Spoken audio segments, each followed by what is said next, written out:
예, 안녕하세요. 하이투자증권에서 경제를 맡고 있는 박상현입니다. 벌써 말일이 됐고 3월이 훌쩍 지나갔습니다. 3월 한 달은 정말 숨가쁘게 지나간 것 같습니다.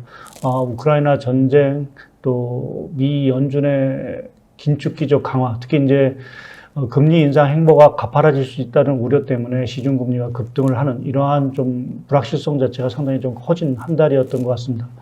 지난달에 저희가 처음으로 다음 달, 그러니까 매달 경제 지표 일정과 이벤트에 대해서 이제 설명을 드리는 시간을 마련했었는데요. 이번에 두 번째 시간을 갖도록 하겠습니다. 4월 한 달도 여전히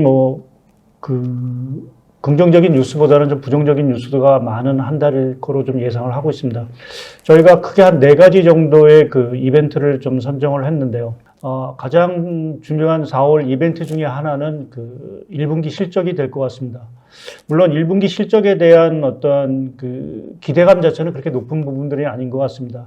아무래도 고유가라든지 또 최근에 각종 원자재 가격이 상승을 하면서 기업들의 부담 자체가 상당히 커졌다라는 측면에서 또 전쟁의 여파가 어느 정도는 기업의 실적에 영향을 좀 줄 수 있다라는 부분에서 1분기 그 기업 실적에 대한 어떤 눈높이 자체는 상당히 좀 낮아진 거로 좀 저희가 판단을 하고 있습니다. 다만 아시겠지만 3월 달에 원달러 환율 자체가 이제 급등을 했기 때문에 그러한 그 환율 상승이 수출주에는 다소 조금 수혜를 주지 않을까라는 어떤 전망을 좀 갖고 있고요. 1분기 실적뿐만 아니라 2분기 실적에 대한 어떠한 가이던스를 기업들이 내놓느냐에 따라서 기업들의 어떤 주가 흐름 이러한 것들은 상당히 좀 변화가 있을 거로 좀 보고 있고요. 저희가 보기에는 그 업종별로 보면 헬스케어라든지 에너지 섹터 이러한 쪽이 좀 상향되는 업종으로 좀 보고 있고요. 자동차라든지 화학 이러한 업종에 대해서는 실적이 좀 하향되는 이러한 흐름을 좀 보이고 있습니다.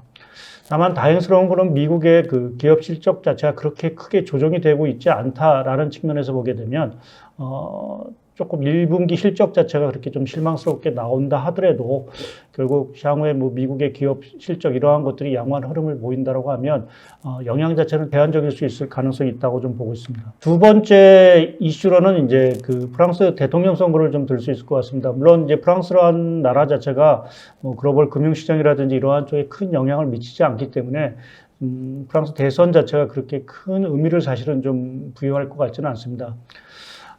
그럼에도 불구하고 이제 마크롱 대통령이 그 최근 그 EU의 여러 가지 컨센서스 자체를 좀 선도하고 있다라는 측면에서 보면 메르켈 퇴임 이후 마크롱 대통령이 재선하느냐 여부 자체도 유럽 경기 또 최근에 우크라이나 사태를 둘러싼 EU의 어떤 공동 대응 입장에서 보면 상당히 좀 중요한 의미를 좀 갖고 있다고 좀 봐야 될 것 같고요.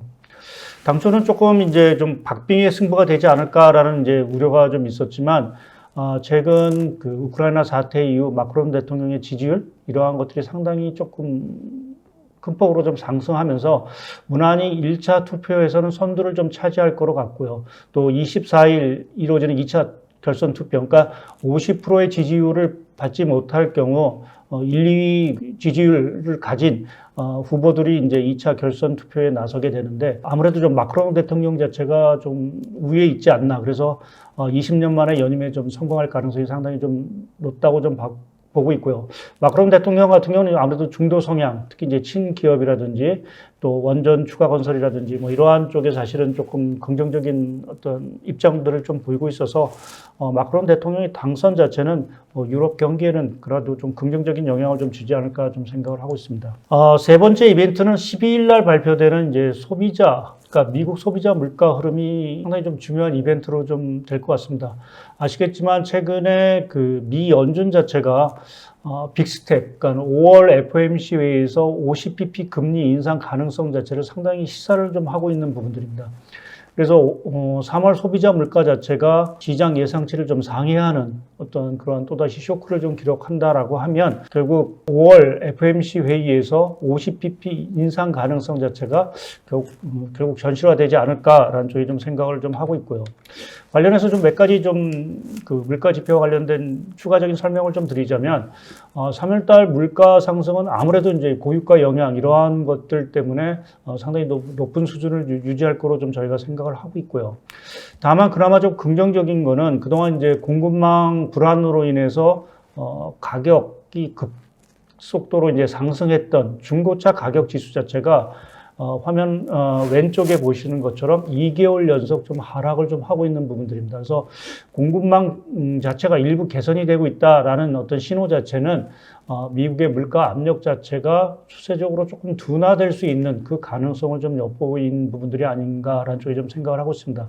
그럼에도 불구하고 말씀드린 가솔린 가격이라든지 또 화면상에 보이는 것처럼 미국의 임대료 지수 자체가 급등을 하고 있다라는 것은 여전히 미국의 물가 압력 자체가 상당히 높다라는 부분을 좀 시사하는 부분들인 것 같고요. 특히 이제 그 3월 소비자 물가와 더불어서 저희가 주목을 해야 되는 것은 아무래도 미 연준의 정책에 큰 영향을 미칠 수 있는 3월 ISM 제조업 지수, 거기에 3월 첫째 주 금요일 날 발표되는 미국의 고용 지표가 아닐까라는 쪽에 좀 생각을 하고 있습니다. 강한 고용 지표가 미국 경기에 어떤 호조를 사실은 좀 시사한다는 점에서 긍정적이긴 하지만 한편에서는 임금 상승률 자체가 상당히 높아질 수 있다라는 부분에서 미 연준의 긴축 행보에는 사실은 조금 부정적인 영향을 좀 미칠 수 있다고 좀 생각을 하고 있습니다.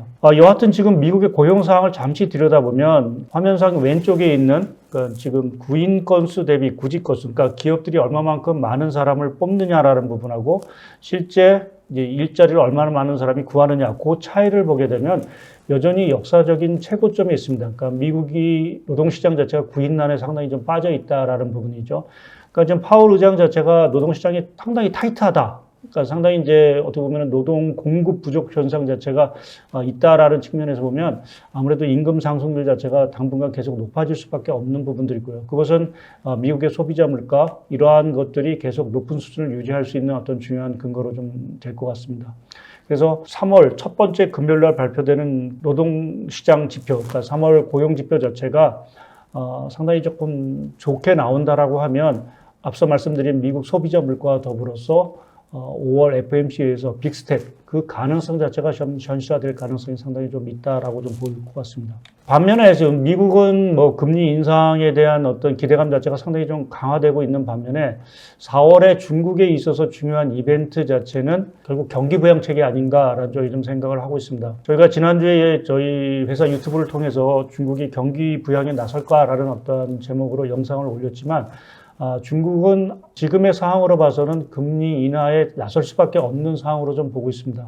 앞서 말씀드린 대로 미 연준 자체가 5월 달에 50bp 금리 인상, 거기에 양적 긴축까지도 실시한다라고 하면 결국 중국 인민은행이 금리를 인하할 시간은 사실은 얼마 남지 않았다. 4월, 5월 정도가 결국 남아있는 시간이 아닐까라는 쪽에서 보게 되면 4월 달에 금리 인하 가능성은 상당히 높다라고 좀 저희가 좀 평가할 수 있는 부분들이 있고요.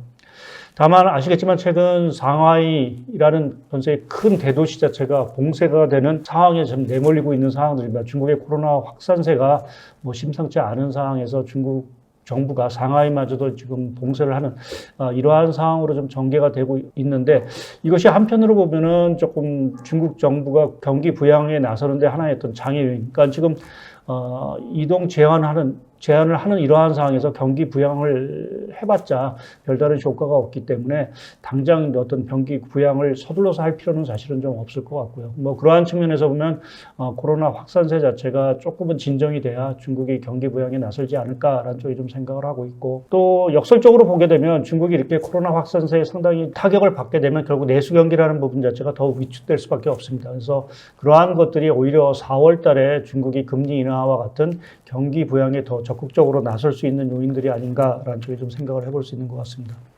그리고 좀 마지막 이벤트 자체는 14일 날 있을 한국의 금통위를 들 수 있을 것 같습니다. 최근 한국은행 총재 자체가 이제 새롭게 지명이 된 상황들이고 그래서 새로운 하는 총재께서 이번 금통위를 결국 주재할 가능성이 상당히 높다고 보고 있습니다.